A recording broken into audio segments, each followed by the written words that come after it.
Radhe Radhe, I DK Sharma from India. My motive spiritual meditation by Bhagavad Gita, Bible, Quran, etc.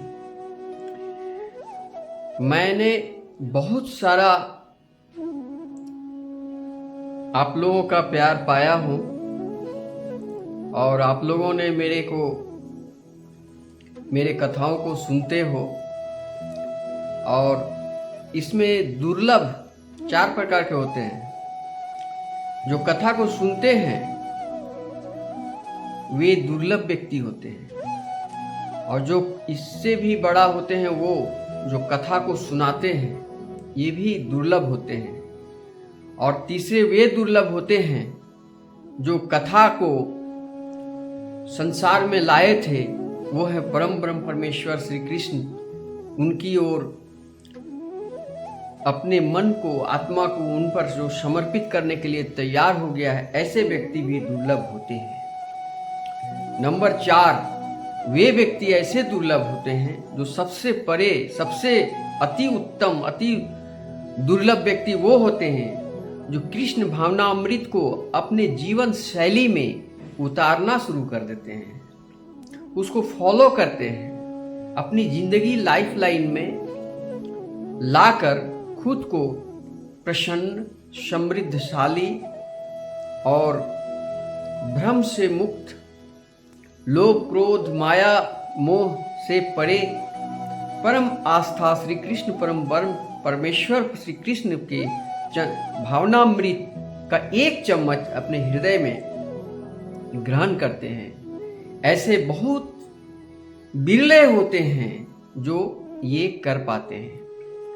अर्थात श्री कृष्ण के गीता के अमृतवाणियां जो हैं उसमें अध्याय 4 में बताया गया है, 10 नंबर श्लोक में स्पष्ट रूप से बताया गया है, वीतराग भय क्रोधा मन मया मामुपाश्रिता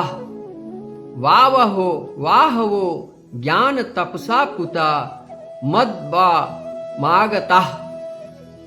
अर्थात आसक्ति, भय तथा क्रोध से मुक्त होकर मुझ में पूर्णतया तन्मय होकर और मेरी शरण में आकर बहुत से व्यक्ति भूतकाल में मेरे ज्ञान से पवित्र हो चुके हैं। इस प्रकार के से उन सबों ने मेरे प्रति दिव्य प्रेम को प्राप्त किया है। जैसा कि कहा जा चुका है मेरे सनातनी भाइयों बहनों, माता पिता कि विषय में आसक्त व्यक्ति के लिए परम सत्य के स्वरूप को समझ पाना अत्यंत कठिन है मेरे भाइयों।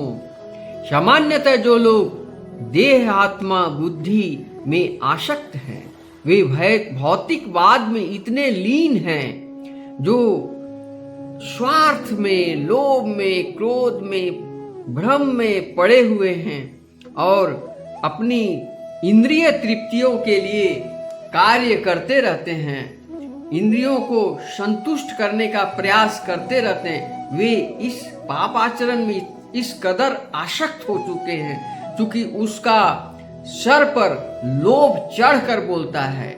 लोभ के कारण समस्त पाप लोग करना शुरू कर देते हैं। अतः ये जो स्पष्ट कहता है कि ऐसे भौतिकवादी व्यक्ति इसकी कल्पना तक नहीं कर पाते कि ऐसा भी दिव्य शरीर है जो नित्य तथा सच्चिदानंदमय है। ये जो सच्चिदानंदमय हो जाना ही मेरा मूल उद्देश्य है। आप देखते हो मोबाइल में, टीवी में इंटरटेनमेंट करते रहते हो, समय को बर्बाद करते रहो। किसमें आपको मन लगता है उन सारे इंद्रिय तृप्ति के कार्यों को, अच्छा खाना, भोजन, फ्री का आहार मिल जाए, तामसिक भोजन, बड़ा मजा आता है। लेकिन ये भौतिकवादी आनंद है, ये सच्चिदानंद परम आनंदमय जीवन नहीं है।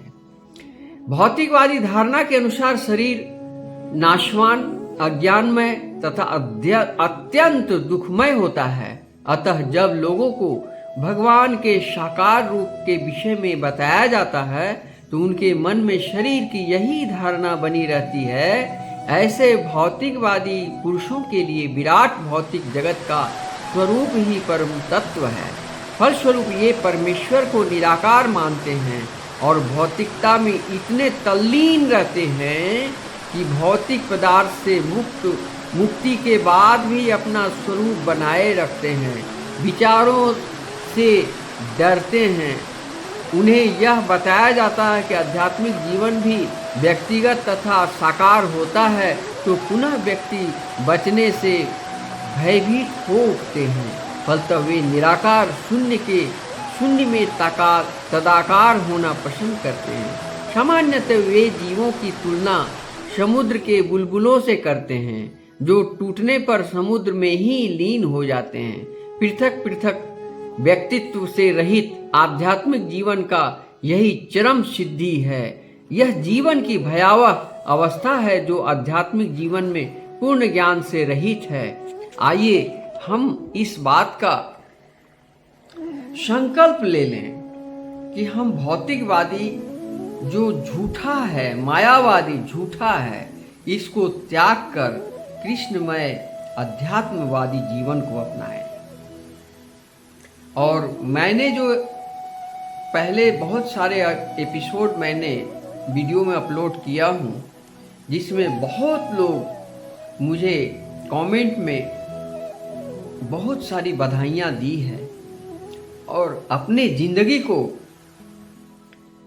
हृदय परिवर्तन करने का प्रयास किया है। मेरा एपिसोड, मेरा वीडियो उन लोगों को अच्छी नहीं लगेगी जो तामस भोजन में करते हों, जो तामसिक विचारधारा वाले हों, जो भौतिकतावादी में कूट कूट कर लीन हो चुके हैं। वही पैसा, गाड़ी, बंगला, बैंक बैलेंस, यही सब के पीछे जो भटक रहे हैं, जो मिथ्या है।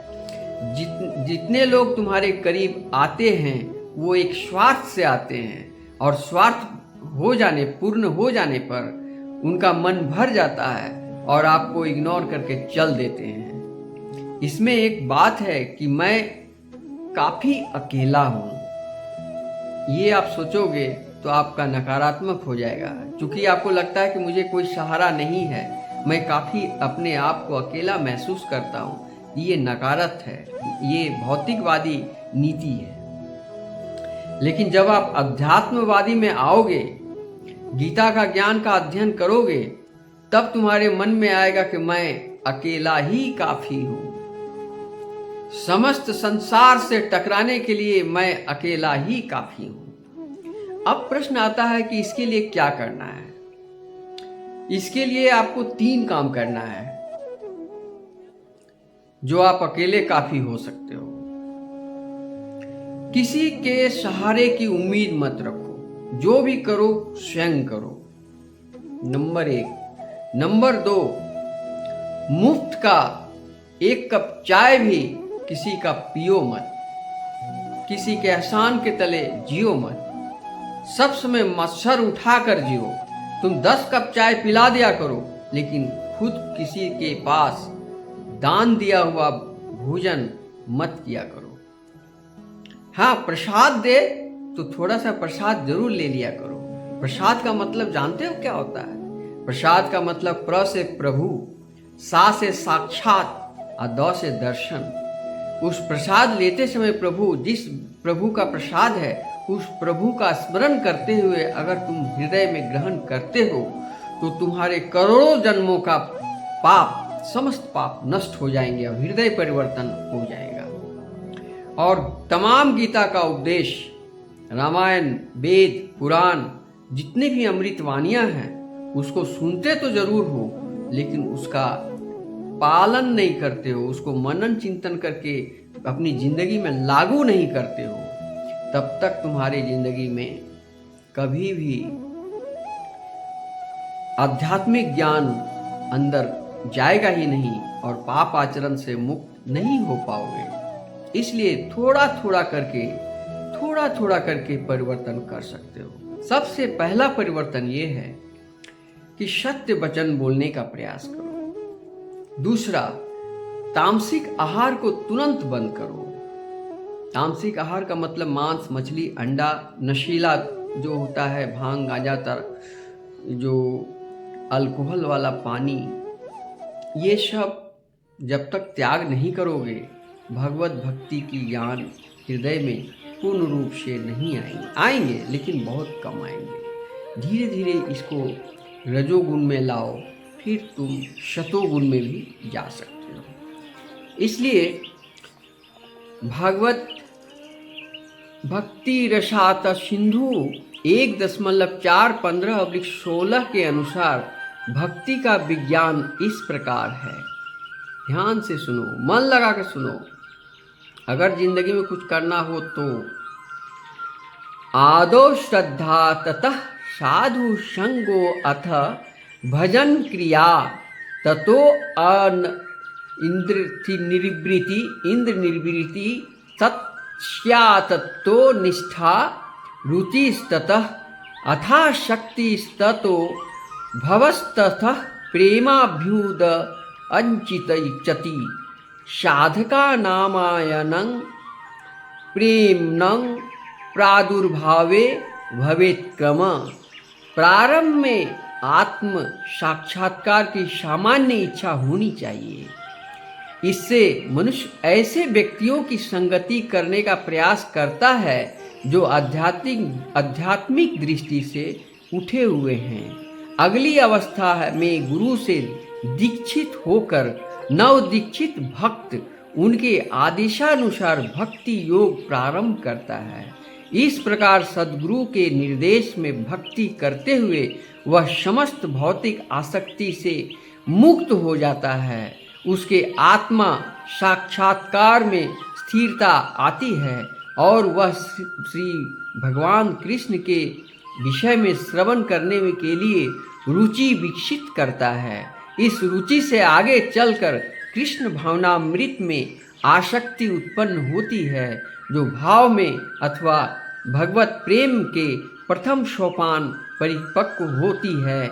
ईश्वर के प्रति प्रेम ही जीवन की सार्थकता है। प्रेम अवस्था में भक्त भगवान की दिव्य प्रेमा भक्ति में निरंतर लीन रहता है। अतः भक्ति की मंद विधि से प्रमाणिक गुरु के निर्देश में सर्वोच्च अवस्था प्राप्त की जा सकती है और समस्त भौतिक आसक्ति व्यक्तिगत आध्यात्मिक स्वरूप के भय को तथा शून्यवाद से उत्पन्न हताश से मुक्त हुआ जा सकता है। तभी मनुष्य को अंत में भगवान के धाम की प्राप्ति हो सकती है। मैंने बताया ना, बिना गुरु का ज्ञान नहीं। तो आपका गुरु कौन हो? सबसे पहला गुरु तो आपकी माता जी हैं, पिताजी हैं, गुरु जी हैं जिन्होंने स्कूल में आपको पढ़ाए हैं।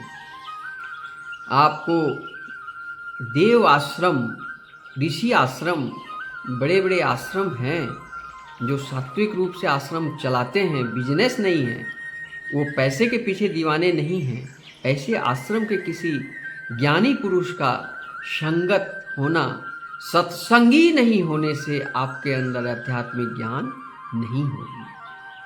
अगर आपको सत्संग से जुड़ना है तो सबसे पहले आप अपने हृदय में सत्संगी विचारधारा लाएं। और परम ज्ञान को पाने के लिए आपके पास बहुत सारा साधन है। नंबर 1, मोबाइल का गूगल से भी आप बहुत कुछ जान सकते हो। टीवी में चैनल सब, भक्ति चैनल, आस्था चैनल, संस्कार चैनल, बहुत सारे चैनल हैं जो धार्मिक गुरुओं का द्वारा प्रचार प्रसार किया जा रहा है। ये लोग पैसा नहीं लेते हैं। टीवी पर जो प्रचार करते हैं उनको कोई ऐड देने वाले, जो प्रोडक्ट का विक्रेता लोग ऐड देते हैं, उन लोग उनको कुछ पैसा देते हैं जिसके द्वारा वो चैनलों में प्रचार करते हैं और लोगों को ये ज्ञान का विकास, अध्यात्म का विकास के मार्गदर्शन करते हैं। इन लोगों को पढ़ें, सुने, मनन करें और शरीर के अंदर सुस्त रखने का, स्वस्थ रखने का प्रयास अवश्य करें कि स्वस्थ शरीर में ही स्वस्थ मन का निवास होता है।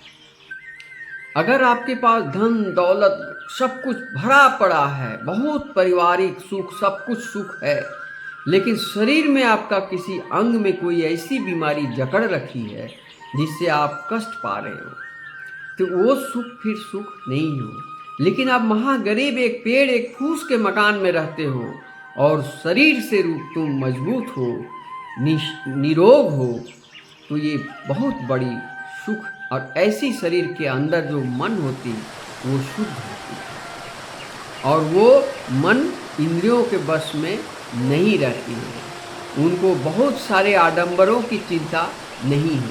आडंबर का मतलब बिजली बिल, कार का पेट्रोल, तो कोई फ्रिज खराब हो जाना, एसी खराब हो जाना, तो आज हमारे घर का लाइट कट गई, ट्रांसफार्मर उड़ गए, बिजली का बिल हैवी आ गया, ये बहुत सारा आडंबर जो आपने पाल रखा है, इसको कम करें।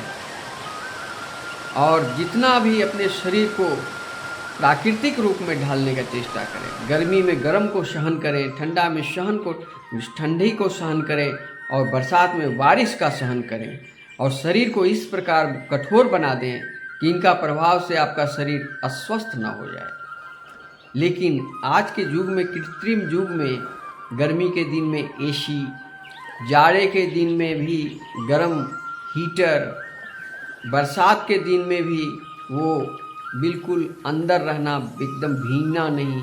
इससे क्या होता है, आपका शरीर इतना सॉफ्ट हो जाता है कि आप अगर कभी भूल से भीग गए तो फिर आपका शरीर तुरंत बीमार गिर जाएगा, क्योंकि आपके शरीर में वो क्षमता ही नहीं है जिससे आप अपने शरीर को बचाव कर सकते हैं। इस शरीर को, इसको बैलेंस बनाए रखें।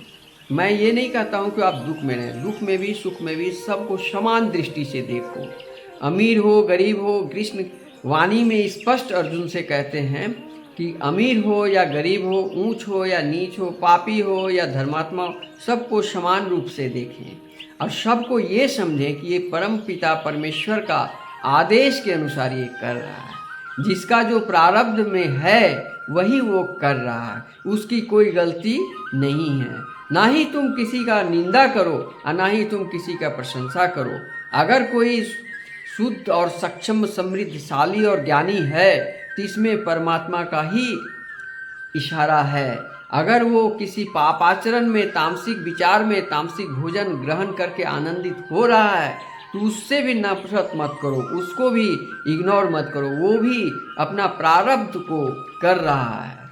वो पिछले जन्म में कुछ पुण्य किया था, जो पुण्य को पाप में बदलने के लिए इस जन्म में आया है। इस जन्म में कुछ पाप कर्म करेगा तो फिर अगले जन्म में उसको भोग होगा और उस प्रारब्ध के अनुसार उसको सुख दुख जो मिलता है। ये गीता के अनुसार का कहना है कि सुख दुख सिर्फ डिपेंड करता है आपके ऊपर, आपके कर्म के ऊपर। आपका कर्म दो प्रकार के हैं, एक अधर्म एक धर्म, एक सत्य एक असत्य, एक पापाचरण एक पुण्याचरण, एक दान एक लूट कर खाना। तो इस प्रकार दो रास्ते हर जगह पर हैं। गुण में 3 गुण हैं, सतोगुण, रजोगुण और तमोगुण। तो जिसमें भगवान जिस प्रकार यूट्यूब में जो देखते हो, एल्गोरिज्म जिधर आपको मूव कर देता है, आपका वीडियो चलने लगता है।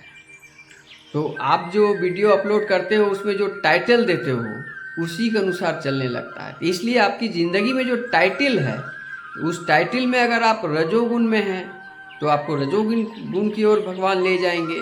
अगर आप तमोगुण में हो तो तमोगुण की ओर ले जाएंगे। आपको बहुत सारा तामसिक आहार मिलने लगेगा, खाने लगोगे और बड़ा आनंदमय तुमको महसूस होगा। हर व्यक्ति को भगवान उनकी मनोकामना को पूर्ण करते हैं। तो अपनी लाइफ लाइन का टाइटल में जो अगर तुम अपना लाइफ लाइन में टाइटल में सतोगुण विचारधारा लिखते हो तो तुम्हारा वीडियो सतोगुण की ओर प्रभावित करेगा। जिस प्रकार मेरा जो चैनल है ये भगवान ज्ञान दीपक, मेरा भगवान के प्रति स्पिरिचुअल मेडिटेशन हो, मेरा आत्मा का विकास हो, हृदय परिवर्तन हो और ये परिवर्तन हमारे समस्त ब्रह्मांड के सभी जीवों को, सभी प्राणियों को हो, ये मैं कामना करता हूँ। मैं सिर्फ अपनी अपनी सुख के लिए ये काम नहीं करता हूँ। जिन लोगों को अगर भगवान दिए हैं, एक अमृत दिए हुए हैं, जो एक चम्मच पीते ही हर कोई अमर हो जाएगा और हर कोई ज्ञानी हो जाएगा। अमर का मतलब आत्मा तो कभी मरती नहीं, तो वो क्या होगा, ये जो साइकिलिंग है, जीवन मृत्यु का साइकिलिंग है, उससे मुक्ति पा जाएगा मात्र एक चम्मच अमृत पीने से। वो अमृत कहाँ है? भागवत गीता में है। भागवत गीता एक ऐसा फल है जिसमें न गुठली है, ना ही इसमें कोई छिलका है, ना ही कोई फेंकने वाला कोई वस्तु है। ये डायरेक्ट एकदम हृदय में निवास करने वाला अमृत है। श्री वेद व्यास जी ने जो लिखे हैं, समस्त वेद, 4 वेद लिखने वाले वेद व्यास और ग्रंथों को जो बनाने वाले, सभी ग्रंथों का ये सार है, भागवत गीता का सार। ये अमृत को मैं बांटना चाहता हूँ। आप जो समय बर्बाद कर रहे हो फेसबुक में, रील में और इंटरटेनमेंट में, गेम खेलते हो, म्यूजिक सुनते हो, सेक्सुअल एक्टिविटीज़ में तुम इंटरेस्ट रखते हो, इस तरह करके तुम्हारा अपना समय बर्बाद करके इनको छोड़ो, त्याग करो और 10-20 मिनट ध्यान करो, आंख बंद कर भगवान पर लीन हो जाओ और मेरे इन कथाओं को सुनो। मेरे ही नहीं और अन्य बड़े बड़े वक्ता के द्वारा जो भागवत कथा सुनाए जा रहे हैं उनको सुनो। फिर आस्था चैनल टीवी द्वारा जो भी है, संस्कार सत्संग, बहुत सारा चैनल है जिसमें भागवत गीता का प्रसार किया जाता है, वहाँ सुनो। अगर तुम्हारे जिले में, अगर किसी गांव में या पंचायत में या सिटी में कहीं भी भागवत कथा हो रहा हो तो वहाँ 7 दिन सुनो। अब प्रश्न आता है कि सुनोगे कैसे? सुनने के लिए तुमको 3-4 चीज का त्याग कर देना होगा। पहली बात कि नॉनवेज त्यागना होगा, दूसरी बात सेक्सुअल एक्टिविटीज भी बंद करना होगा, तीसरी बात कि आपको मन में शुद्धि होना जरूरी है, इसलिए स्नान, पवित्रता और पवित्र रूप से रहना होगा। जहाँ तहाँ खा लिए, जहाँ तहाँ पी लिए पानी, आप भ्रष्ट होकर के भागवत कथा सुनोगे तो आपके अंदर कोई भी भगवत ज्ञान अमल नहीं होगा। ये एक अकाट्य सत्य है। आइए अब मैं बताने जा रहा हूँ अध्याय 4 का 11वां नंबर श्लोक में भगवान क्या कहते हैं, ये यथा मांग प्रपद्यते तान्तस्थैव भजाम्यहम मम वर्तन्ते मनुष्या पार्थ सर्वशः। ये 11 नंबर श्लोक में बताया गया है, जिस भाव से सारे लोग मेरी शरण ग्रहण करते हैं उसी के अनुसार उन्हें फल देता हूँ। मैंने अभी भी कहा कि भगवान, यदि तमोगुण में तुम्हारा टाइटल है और तुम्हारा मन है कि तमोगुण तामसिक हो, तो भगवान उनका भी मन पूरा करते हैं। अगर रजोगुण में हो, रास लीला तुमको अच्छा लगता है, तो एक से एक रमणीक स्त्रियां, पुरुष, लड़के, लड़कियां, गर्लफ्रेंड, बॉयफ्रेंड मिलने लगते हैं, तुमको आनंदित भगवान करते रहते हैं। लेकिन इनसे परे अगर सतोगुण में तुम जीना चाहते हो, अगर तुम्हारा लाइफ लाइन का टाइटल सतोगुणी है, तो तुम्हारे सतोगुण विचारधारा पाप आचरण से मुक्त होकर शुद्ध आचरण, व्यवहार में शुद्धता, अमृत वानियां शुरू प्रारंभ किया जा सकता है। हे पार्थ, प्रत्येक व्यक्ति सभी प्रकार से मेरे पथ का अनुगमन करता है। प्रत्येक व्यक्ति कृष्ण को उनके विभिन्न स्वरूपों में खोज रहा है। भगवान श्री कृष्ण को अंशतः उनके निर्विशेष ब्रह्म ज्योति तेज में तथा प्रत्येक वस्तु के कण कण में रहने वाले सर्वव्यापी परमात्मा के रूप में अनुभव किया जा सकता है। अकामं सर्व कामो व मोक्ष काम उदारधि तीव्रेन भक्ति योगेन यजेत पुरुषं परम। श्रीमद् भागवत गीता के 2.3.10 में यही कहा गया है। अर्थात मनुष्य चाहे निष्काम हो या फल का इच्छुक हो, मुक्ति का इच्छुक ही क्यों न हो, उसे सामर्थ्य से भगवान की सेवा करनी चाहिए। यथा सामर्थ्य तुम्हारे पास है, उसी सामर्थ्य के अनुसार उनको पूजा करना चाहिए। अब सवाल आता है कि सामर्थ्य का मतलब बहुत बड़ा बड़ा जग, बहुत बड़ा सामग्री, बहुत बड़ा दान, ये सब नहीं करना है। सामग्री सिर्फ एक फूल काफी है भगवान की आराधना करने के लिए। एक लोटा जल ही काफी है भगवान को स्मरण करने के लिए।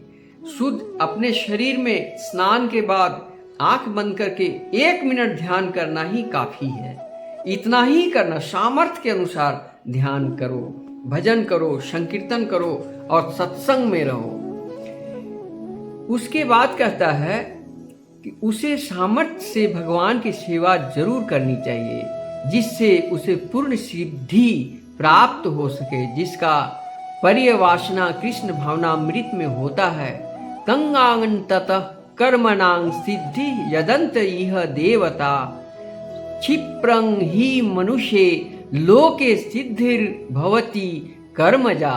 ये अध्याय 4 का 12 नंबर श्लोक में यही कहा गया कि इस संसार में मनुष्य सकाम कार्यों में सिद्धि चाहते हैं, फलस्वरूप वे देवताओं की पूजा करते हैं। निसंदेह इस संसार में मनुष्य को सकाम कर्म का फल शीघ्र प्राप्त होता है। इस जगत के देवताओं के विषय में भ्रांत धारणा है और विद्वता दंभ करने वाले अल्पज्ञ मनुष्य इन देवताओं को परमेश्वर के विभिन्न रूप मान बैठते हैं।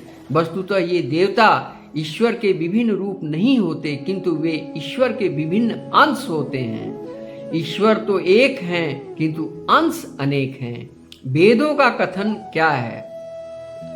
नित्यो नित्यानाम, ईश्वर एक है, ईश्वर परम कृष्ण है, कृष्ण ही एकमात्र परमेश्वर हैं और सभी देवताओं को इस भौतिक जगत का प्रबंध करने के लिए शक्तियां प्राप्त है। ये देवता जीवात्माएं हैं, नित्यानाम, जिन्हें विभिन्न मात्रा में भौतिक शक्ति प्राप्त है। वे कभी परमेश्वर नारायण विष्णु की कृष्ण के तुल्य नहीं हो सकते।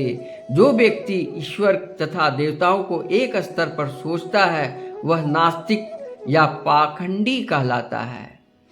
यहाँ तक कि ब्रह्म तथा शिव जी जैसे बड़े बड़े देवता भी परमेश्वर की क्षमता नहीं करते। वास्तव में ब्रह्मा तथा शिव जैसे देवताओं द्वारा भगवान की पूजा की जाती है। शिवी रिंजी तू नतम।